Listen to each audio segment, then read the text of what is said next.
Bonjour à tous, bienvenue sur cette chaîne. Alors, comme d'habitude, avant d'aller plus loin, abonnez-vous, likez, commentez, partagez, ça ne coûte rien et ça motive de voir que son travail est apprécié. Alors, ces dernières semaines ont été marquées, ou ces derniers jours ont été marqués par le phénomène des violences au sein du milieu éducatif. Donc, sur les réseaux sociaux, une vidéo a été relayée au sein de laquelle on constate qu'un individu X tabasse un individu Y. Donc, à partir de ce moment, la toile s'est enflammée et les uns et les autres ont commencé à se poser des questions. À qui la faute? Aux parents? À l'État? Qui doit être responsable de ce phénomène? C'est ainsi d'ailleurs que le président Oligui a dû réagir en publiant un communiqué afin que cette affaire connaisse une suite judiciaire. Donc, qui est responsable de cette situation? L'État ou la famille? Donc, voilà les deux questions qui vont guider notre analyse dans cette vidéo aujourd'hui.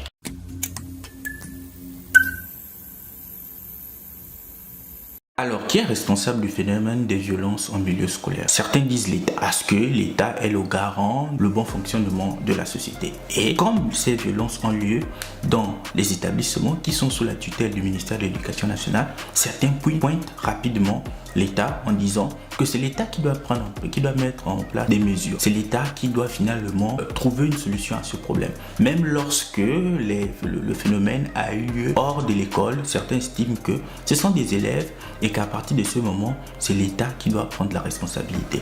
Ils ont certainement raison parce que l'État, comme je le disais, est le garant de l'harmonie dans la société. À partir de ce moment, les solutions peuvent être lesquelles? Peut-être commencer ici à penser à améliorer les infrastructures de divertissement, les stades de foot, de basket et autres, ou encore se pencher sur la question de ce qu'on appelait à l'époque des claques, c'est-à-dire ces infrastructures dans lesquelles les uns et les autres pouvaient s'adonner à la lecture ou à la poésie. Donc l'État peut aussi revoir finalement le rôle du ministère des Affaires sociales. Est-ce que le ministère des Affaires sociales peut se pencher sur cette question en voyant comment ici on pourrait mettre en place des mécanismes de sensibilisation sur la violence au milieu scolaire. Et ici, cela peut se faire avec l'accord du ministère de l'Éducation nationale. Cela avait été déjà fait, je pense, il y a quelques années. C'est ainsi qu'on avait vu l'implication d'une artiste comme Créole qui était accusée d'être l'une des raisons de la dépravation de la jeunesse gabonaise. Donc l'État a naturellement son rôle à jouer et l'État peut mettre en place divers mécanismes. Seulement, l'État n'est pas la première institution ou la première entité que l'on doit cibler dans la mesure où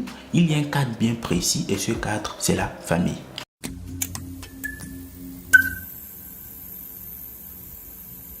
Alors, on peut assigner toutes les critiques à l'État en disant que c'est l'État qui est garant de l'harmonie dans la société. D'autant plus que c'est l'État qui gère les établissements publics dans lesquels les violences ont lieu dans la plupart des cas. Pas toujours, mais dans la plupart des cas, ces violences ont lieu au sein des établissements. Donc certains accusent rapidement l'État en pointant ici l'attitude des dirigeants du ministère de l'Éducation nationale. Seulement, cette critique à l'encontre de l'État, elle n'est pas pertinente parce que l'enfant s'éduque, l'enfant se socialise, l'enfant prend ses marques dans le monde au sein d'une cellule bien précise, la famille. C'est d'abord à la famille de pouvoir inculquer les valeurs. C'est d'abord à la famille de pouvoir expliquer à un enfant que l'on ne répond pas forcément à un acte de violence par la violence. C'est à l'enfant global, c'est à la société, du moins c'est à la famille de fondamentalement faire comprendre à un enfant comment une société civilisée fonctionne. Donc ce phénomène pour moi a pour principale raison la démission des parents. Les parents à Libreville, peu importe le milieu, que ce soit ceux qui viennent d'un milieu aisé ou modeste, les parents ont démissionné. Peut-être dû au fait des difficultés existentielles. Donc cet argument ne sera peut-être pas valide pour ceux qui viennent des familles aisées, puisque quelle serait ici la difficulté existentielle à laquelle ils feront?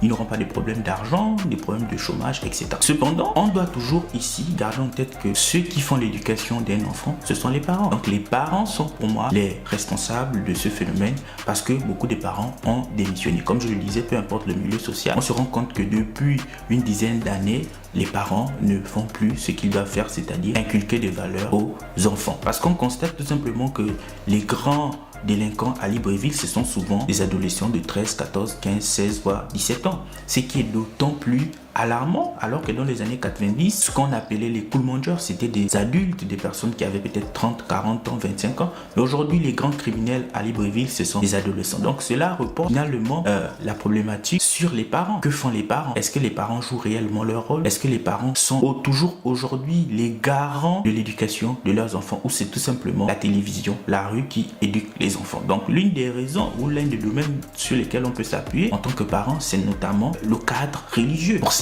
Pour certains, ils estiment que en allant à l'église, etc. Et là, je parle tout simplement afin de pouvoir me faire comprendre. En allant à l'église peut être ici un espace où on peut inculquer les valeurs. L'église pour certains, la mosquée pour d'autres. Et aussi, on peut aussi ici convoquer les acteurs culturels. Les acteurs culturels, notamment ici, je parle de ceux qui sont affiliés à des sociétés telles que le Djobi ou le Bouiti, etc.